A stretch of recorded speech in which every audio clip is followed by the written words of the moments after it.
Hello everybody, my name is Melissa Serrano and this is my presentation on assessments.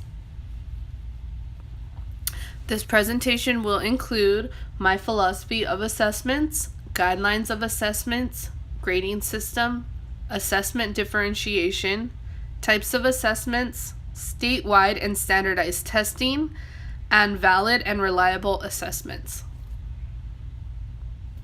What are assessments? So assessments are the systematic process of documenting and using empirical data on the knowledge, skills, attitudes, and beliefs to refine programs and improve student learning. Philosophy of assessments. Why does education rely on assessment? So my philosophy of assessments include what the student knows, how well the student knows the material, what the student still needs to work on, how the teacher can help the student, and tracking progress. So I included this quote here. It says, "I'll ask the question, a few of you will answer for the entire class, and we'll all pretend this is the same thing as learning." I included this quote because I think it really speaks to the topic of assessments, and knowing that assessments allows us to collect data on each individual student rather than just a whole class or a whole grade level. Through assessments, I'm able to determine if the student understands the material, if we need to revisit that material, if maybe the assessment didn't work out for that student and we need to assess him in a different type of way. And that's all per individual student. Assessment guidelines and practices. So we will be doing 3 types of assessments in our English department this year.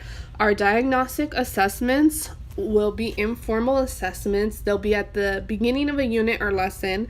It tests what the student knows about the topic. There's several types. There's pre-test, whole class assessments such as surveys, Kahoots. It's just a general understanding of what the student already knows about that topic. Another informal assessment will be a formative assessment, and that will be during the unit.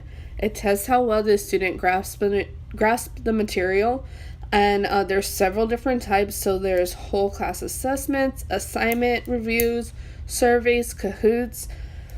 It's just a general understanding on how the students are responding to the unit, how they're responding to instruction, what can we do to improve that. Those are all informal assessments.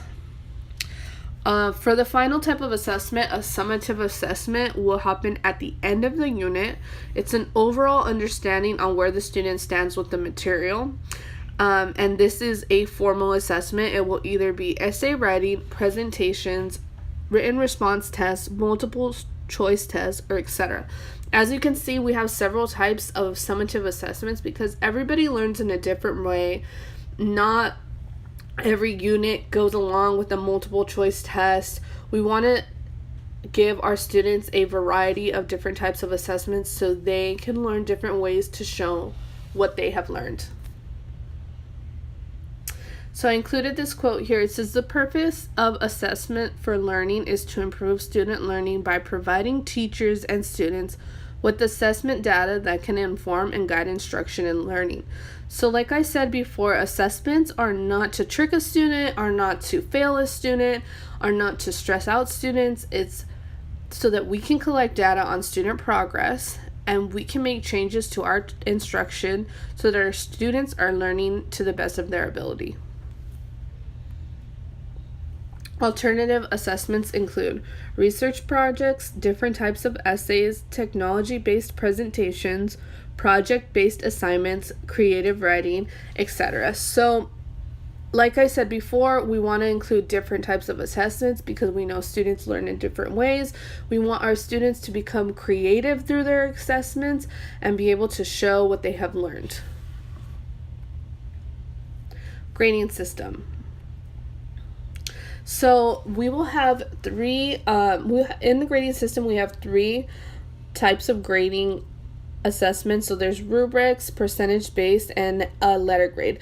All assignments are required to have rubrics that determine exactly what the teacher will be looking for in the assignment. So the rubric will have everything that the student needs to know, what they need to include in their assignment. Percentage based, the grade received will be in points, which will be equivalent to the percentage grade, which will be 0 to 100%. And based off that percentage grade, or that percentage that they end in the class, will be a letter grade. And all of this, all the grading system is included on our syllabus. Here I included an example of a rubric. It just breaks down the assignment, what the teacher is looking for exactly, and how many points the student will get according to what they produce. Statewide or standardized testing. So here I included just a small piece of what the Smarter Balance Assessment is, just a breakdown of what it is, because if your student is in 11th grade English this year, they will be participating in the Smarter Balance Assessment. And the Smarter Balance Assessment system utilizes computer-based tests and performance tasks that allow students to show what they know and what they're able to do. It is based on the Common Core state standards for English language arts, literacy, and mathematics, and has 3 components designed to support teaching and learning throughout the year: the summative assessments, the interim assessments, and the digital library of formative assessment tools. So the Smarter Balance Assessment tests English language arts, literacy, and mathematics. It's for grades 3rd through 8th and 11th grade. And the scores after students take the Smarter Balance Assessment, their results are reported in 2 primary ways. So scaled scores and achievement levels. And I'd just like to touch base on this, that the students will be learning based off Common Core standards throughout the whole entire school year. So they will get a general idea of what will be on this standardized test. But I would like to say that although this test is important for them to take serious, it is not something to stress about.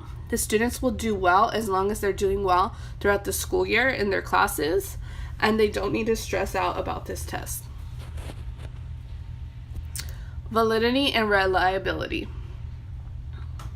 So the validity and reliability of our assessments throughout the English department are based on content-based, so standard-based content. So like I said before, students will be learning content based off the Common Core state standards, and their assessments will reflect that.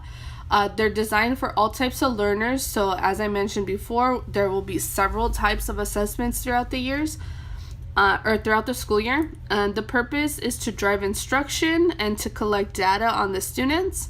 It will never be a surprise, so students will always know if they're having a summative assessment, because that will be a formal assessment, and there will be some type of review or a study guide ahead of time. They're going to know what that assessment is about, because we want them to do the best that they can. Assessment differentiation. So how I will respond to differing needs of students in my classroom, and this goes for myself as well as all of the other English teachers in the department. If your student has an IEP or 504 plan, we are going to accommodate or modify our assessments according to their plans. That would be the same for an English language learner. I'm going to accommodate or modify an assessment according to their needs, as well as any other students with any differing needs. We're going to accommodate and modify the assessments as well as we can, so that these students are performing to the best of their ability. And like I said before, this goes for all students, so not just if a student has a specific school plan. But we want our students to do well in assessments. This is not to trick our students. This is not to get a bad grade. It is just to collect data. It's to make sure that the teachers are teaching to the best of their ability, and that we're helping these students learn to the best of their ability. So that's the purpose of assessments. If you have any questions, please feel free to contact me. Have a great night.